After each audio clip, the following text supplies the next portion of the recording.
Tanggal 22 Januari tahun 1944.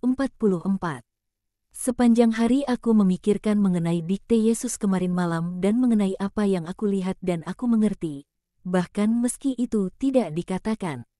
Sementara itu, berbicara mengenainya, aku katakan kepadamu bahwa percakapan dari mereka yang hadir dalam perjamuan, sejauh yang dapat aku mengerti, yakni, bagian yang dipercakapkan dengan Yesus, adalah mengenai peristiwa sehari-hari, orang-orang Romawi, hukum yang ditentang oleh mereka, dan lalu misi Yesus sebagai guru dari suatu sekolah yang baru.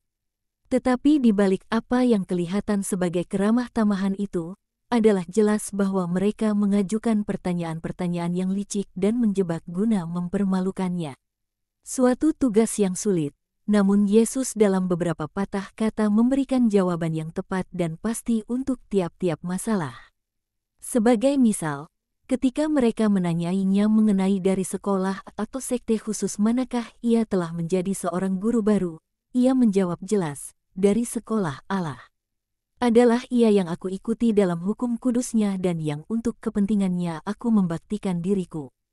Dengan memastikan bahwa hukum itu diperbaharui bagi kaum kecil ini, dan ia dengan penuh kasih menatap pada Yohanes, dan dalam Yohanes, pada semua orang yang berhati baik, dalam segala intisarinya, seperti pada hari ketika Tuhan Allah memaklumkannya di Sinai.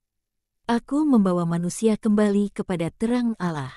Untuk pertanyaan lain, mengenai bagaimana pendapatnya mengenai penyalahgunaan kekuasaan oleh Kaisar, yang menjadi penguasa Palestina, ia menjawab, Kaisar adalah siapa dia sebab itulah apa yang Allah kehendaki.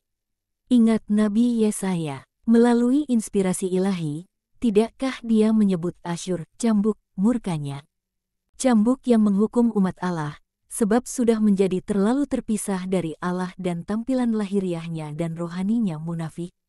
Dan tidakkah ia mengatakan bahwa sesudah menggunakannya sebagai suatu penghukuman, ia akan membinasakan dia sebab dia akan telah menyalahgunakan tugasnya, dengan menjadi terlalu angkuh dan keji? Itulah kedua jawaban yang paling mengesankanku. Kemudian sore ini Yesusku berkata padaku seraya tersenyum, aku sepantasnya memanggilmu seperti aku memanggil Daniel. Kau adalah perempuan berpengharapan dan kau aku sayangi sebab kau begitu menginginkan Allahmu.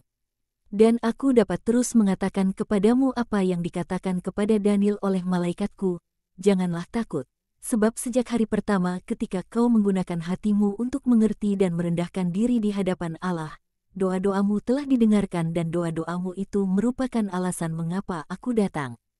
Tetapi di sini bukan malaikat yang berbicara. Aku yang berbicara kepadamu, Yesus. Maria, aku selalu datang ketika suatu hati antusias untuk mengerti. Aku bukan Allah yang keras kaku. Aku adalah kerahiman yang hidup. Dan aku datang lebih cepat dari pikiran mereka yang berharap kepadaku.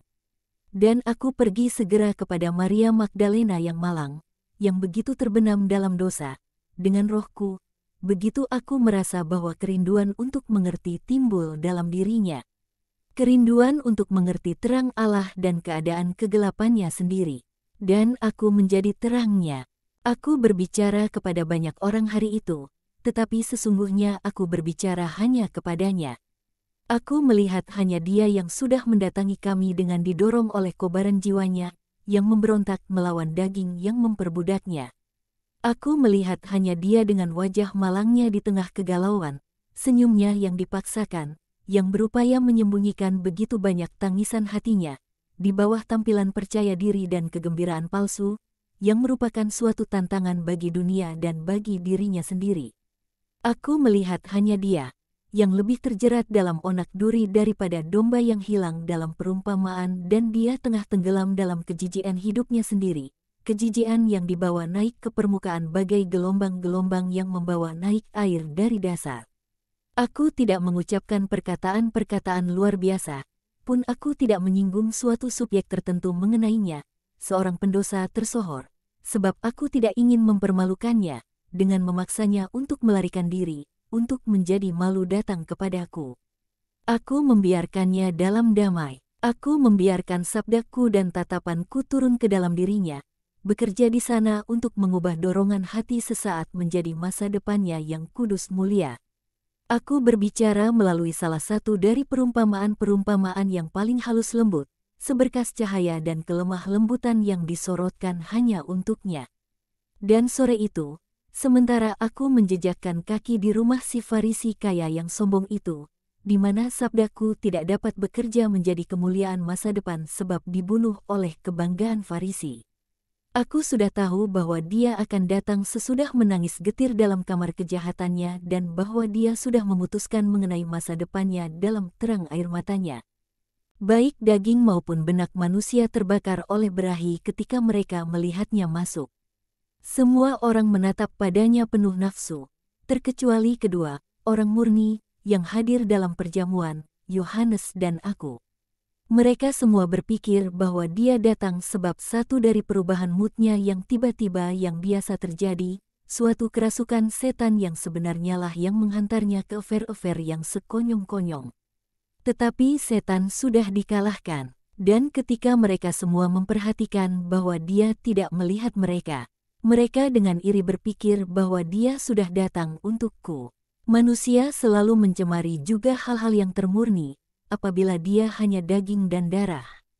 Hanya mereka yang murni yang memiliki pandangan yang benar, sebab tidak ada dosa dalam diri mereka yang mengacaukan pikiran mereka. Namun tidak ada alasan untuk takut sebab manusia tidak mengerti, Maria.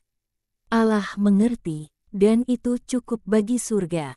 Kemuliaan yang berasal dari manusia tidak menambahkan barang sonspun pada kemuliaan yang adalah takdir dari jiwa-jiwa terberkati di Firdaus. Selalu ingat itu, Maria Magdalena yang malang selalu dihakimi secara keliru dalam perbuatan-perbuatan baiknya. Tetapi dia tidak dihakimi secara keliru dalam perbuatan-perbuatan jahatnya sebab perbuatan-perbuatan jahatnya adalah suapan berahi yang ditawarkan pada lapar tak terpuaskan dari orang-orang cabul. Dia dikritik dan dihakimi secara keliru di Nain, di rumah si Farisi dan dia dikritik dan dicela di Betania, di rumahnya sendiri. Tetapi Yohanes, yang mengatakan suatu perkataan luar biasa, punya kunci untuk lontaran kritik terakhir, Yudas, sebab dia adalah seorang pencuri. Aku katakan, si Farisi dan teman-temannya sebab mereka cabul. Lihat, berahi atas sensualitas, tamak akan uang mengangkat suara mereka untuk mengkritik perbuatan-perbuatan baik. Orang-orang baik tidak mengkritik, tidak pernah. Mereka mengerti, tetapi aku akan mengulanginya, kritik dari dunia tidaklah penting. Apa yang penting adalah penghakiman Allah.